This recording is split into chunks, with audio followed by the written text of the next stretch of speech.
जिन्होंने महागठबंधन इंडिया गठबंधन बनाया, मैं कहता हूं कि इंडिया गठबंधन बनाने की जरूरत नहीं है। सभी आकर रोड पर उतरे, खुले में आकर इसका विरोध करें।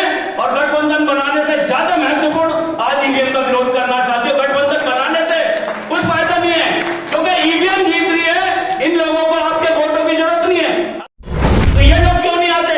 क्यों गठबंधन के चक्कर में लग रहे हैं? अरे खुलकर विरोध करो ना, आओ रोड पर इन लोगों के साथ, कम से कम इनकी ताकत बनो। मैं भारत के हर नागरिक से कहना चाहूंगा कि अगर लोकतंत्र को बचाना चाहते हैं, संविधान को बचाना चाहते हैं, अपने हक अधिकार का हनन नहीं होना देना चाहते, तो ईवीएम के खिलाफ उतरे। ईवीएम के खिलाफ आप रोड पर उतरे और इन लोगों के हाथ मजबूत करें, क्योंकि ईवीएम है तो भारतीय जनता पार्टी ऐसे ही हमारा दमन करती रहेगी। मैं खुला मंच की ओर से कह रहा हूं कि भारतीय जनता पार्टी की जो ताकत है, कहते हैं ना राक्षस की जान उस तोते के अंदर थी, इस भारतीय जनता पार्टी की जान इस ईवीएम के अंदर है। जब तक ये ईवीएम है, हमारा हनन ऐसे होता रहेगा।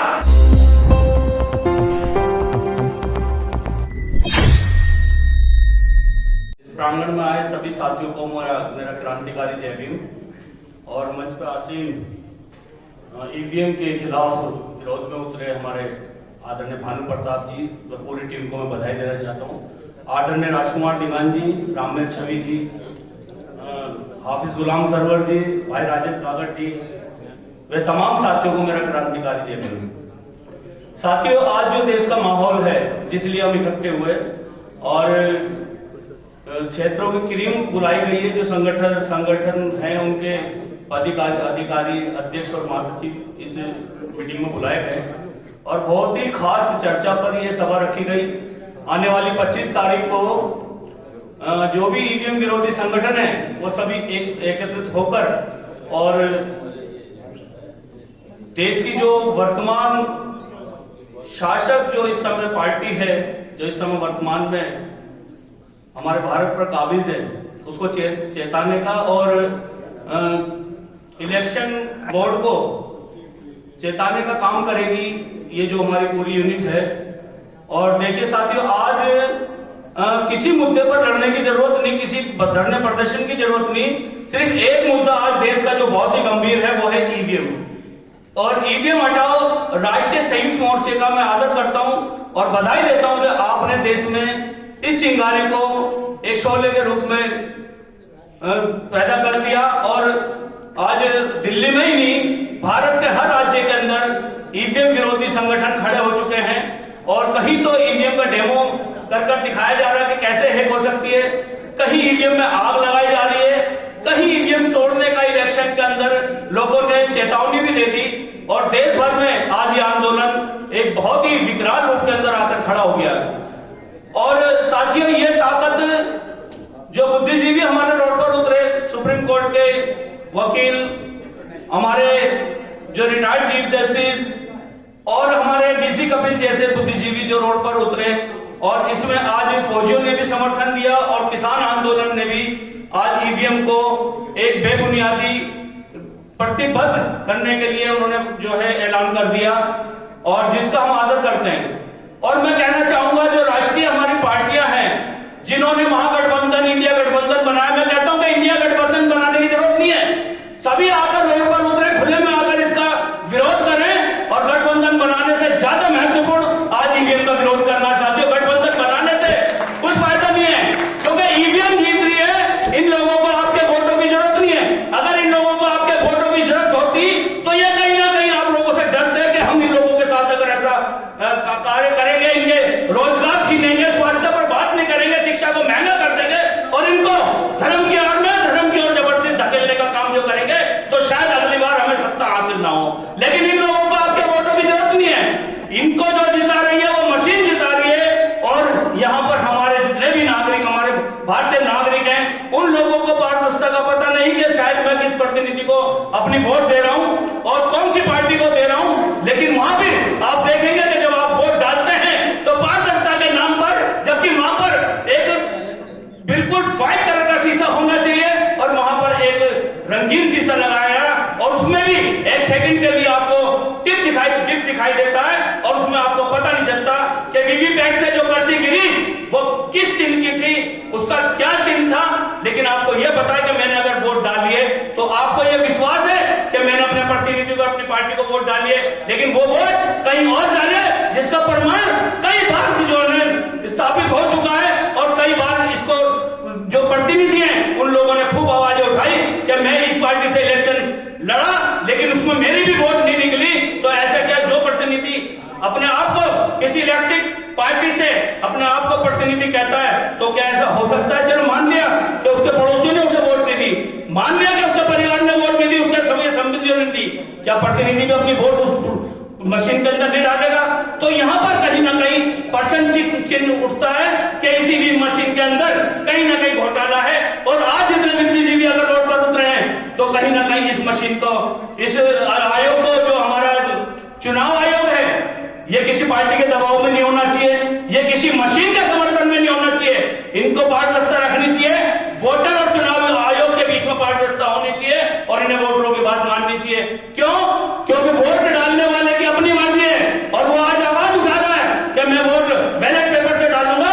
तो चुनाव आयोग को, जो अपना चुनाव आयोग है, उसे पारदर्शिता रखनी चाहिए और वोटर की बात को माननी चाहिए। जब वोटर रोड पर उतर रहा है और थोड़ी बहुत संख्या में नहीं, आज सारे राज्यों के अंदर ईवीएम विरोधी संगठन जो है ईवीएम के खिलाफ में उतरे हुए हैं, तो मैं कहना चाहूंगा कि ये सबसे बड़ा इस ईवीएम को हटाने पर जो आंदोलन चल रहा है, तो उसका फायदा जो होने वाला है वो पार्टियों को होने वाला है।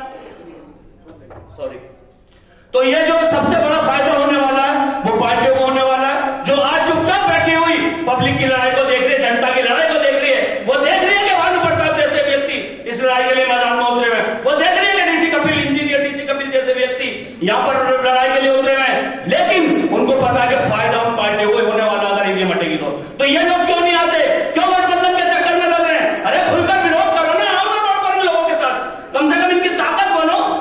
अलग अलग अगर, जैसा कि हमारे अभी किसान मोर्चे के हमारे साथी कह रहे थे कि अलग अलग लड़ाई करने की बजाय, अलग अलग प्रदर्शन करने के बजाय, अलग अलग आवाज उठाने की बजाय, अगर एक होकर हम एक ही स्थान पर और एक ही मजबूत तरीके से अगर किसी आवाज को उठाते हैं तो शायद उसका संदेश बहुत मजबूत जाएगा साथियों। तो मेरा कहने का मतलब यह है कि आज दायित्व सिर्फ भानु प्रताप जी का या महबूब प्राचा जी का या डीसी कपिल जी की, यह पर्सनल लड़ाई नहीं है, ये इनकी कोई पारिवारिक लड़ाई नहीं है, ये इनकी कोई पर्सनल जातिगत या कोई व्यक्तिगत लड़ाई नहीं है। इसके अंदर मैं भारत के हर नागरिक से कहना चाहूंगा कि अगर लोकतंत्र को बचाना चाहते हैं, संविधान को बचाना चाहते हैं, अपने हक अधिकार का हनन नहीं होना देना चाहते हैं, तो ईवीएम के खिलाफ उतरे, ईवीएम के खिलाफ आप रोड पर उतरे और इन लोगों के हाथ मजबूत करें, क्योंकि ईवीएम है तो भारतीय जनता पार्टी ऐसे ही हमारा दमन करती रहेगी। मैं खुला मंच की ओर से कह रहा हूं कि भारतीय जनता पार्टी की जो ताकत है, कहते हैं ना राक्षस की जान उस तोते के अंदर थी, इस भारतीय जनता पार्टी की जान इस ईवीएम के अंदर है। जब तक ये ईवीएम है हमारा हनन ऐसे होता रहेगा। अगर आप लड़ना जानते हैं, आप बोलना जानते हैं, आप लिखना जानते हैं, तो आज समय है कि ईवीएम के खिलाफ उतरे, ईवीएम के खिलाफ लिखे, ईवीएम के खिलाफ बोले और ईवीएम के खिलाफ इस मोर्चे का साथ दें साथियों। नहीं तो आने वाला समय ऐसा होगा, मैं इस मन से पॉलिटिकल बात नहीं कर रहा, यह हकीकत है कि आने वाला समय ऐसा होगा कि रोने और पीटने के अलावा आपके पास और कोई रास्ता नहीं होगा।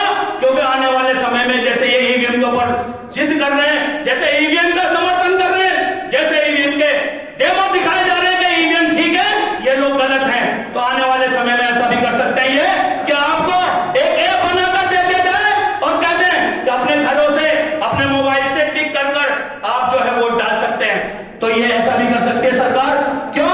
क्योंकि आज हर हक करने को ये आजमा रही है, चाहे से ये किसानों का आंदोलन हो, चाहे किसी मजदूर का आंदोलन हो, चाहे कोई बुद्धिजीवी आवाज उठा रहा हो, देशद्रोह के चक्कर में ये अंदर कर देते, कहीं भी हमारी आवाज नहीं दिखाई देती। कौन से चैनल है हमारे पास? अगर ये हमारे पास यूट्यूबर ना हो तो शायद आपकी बात जनता तक ना पहुंचे। कौन से चैनल? क्योंकि सब चैनल आपकी इनके परिषद में है, इनके अपने खरीदे हुए। गोदी मीडिया ऐसे नहीं कहते गोदी मीडिया वाकई गोदी मीडिया, क्योंकि आपकी बात तो वो वहां तक नहीं पहुंचाएगी। तो मैं ज्यादा 25 तारीख को मैं डॉक्टर बी आर अम्बेडकर मानव कार्य संगठन, मैं दिल्ली नगर निगम समस्त कोर कमेटी की ओर से मैं महासचिव हूं उसका, और डॉक्टर बी आर अम्बेडकर मानव कार्य संगठन का दिल्ली प्रदेश अध्यक्ष होने के नाते मैं इस मन से विश्वास दिलाता हूं राष्ट्रीय ईवीएम हटाओ राष्ट्रीय संयुक्त मोर्चा को कि मैं पूरी तरीके से, मेरा संगठन, मेरा समर्थन और जितना मुझसे हो पड़ेगा, मैं यूं नहीं कहता कि 10 बस लाऊंगा, लेकिन एक बस की सवारी मेरे साथ होगी, वो कैसे भी हो, चाहे बाइक से हो, चाहे बसों से हो, चाहे मेट्रो से हो। मैं यूं नहीं कहता कि बस से भर के लाऊंगा, लेकिन मैं 50 आदमी आपको वहां पर गिनवा दूंगा। जितनी मेरी औकात, जितना मेरा हिसाब, मैं उस हिसाब से ईवीएम के खिलाफ जितने भी लोग होंगे प्रचार पूरा करूंगा, और जितने भी होंगे सबको आमंत्रित करूंगा, सबको लाने का काम करूंगा। 25 फरवरी को आप सब भी पूरी तैयारी करें। आप पूरी तैयारी से, आप अकेले ना आए, जो आदमी 2 आदमी ला सकता 2 लाए, जो 100 ला सकता वो 100 लाए। सबका आदर है और सब आमंत्रित है इसमें, क्योंकि ये किसी विशेष जाति, विशेष धर्म या किसी विशेष व्यक्ति की लड़ाई नहीं है, ये आज पूरे भारत की लड़ाई बन चुके साथियों। क्यों? और हो सकता है कि हमें अभी थोड़ा और सब्र करना पड़े इस लड़ाई में, लेकिन हमें सफलता जरूर मिलेगी और 100% मिलेगी। मैं अपनी बात को एक शेर कहने के बाद खत्म कर रहा हूं कि यूं ही नहीं मिलती राही को मंजिल, कि यूं ही नहीं मिलती राही को मंजिल, दिल में एक जुनून सा जगाना होता है। और पूछा यारो इस चिड़िया से कैसे बना आशियाना, कहती है बार बार उड़ान भरनी पड़ती है और तिनका उठाना पड़ता है। तो कोई भी लड़ाई लड़ने से पहले हम उसका रिजल्ट या उसके प्रकार को नहीं देख सकते, और बशर्ते आपकी नियत सही होनी चाहिए और आपकी जो है लड़ाई मजबूत होनी चाहिए, आप लोगों का साथ होगा तो ये लड़ाई बहुत मजबूती से लड़ी जाएगी। जय भीम, जय संविधान, जय भारत।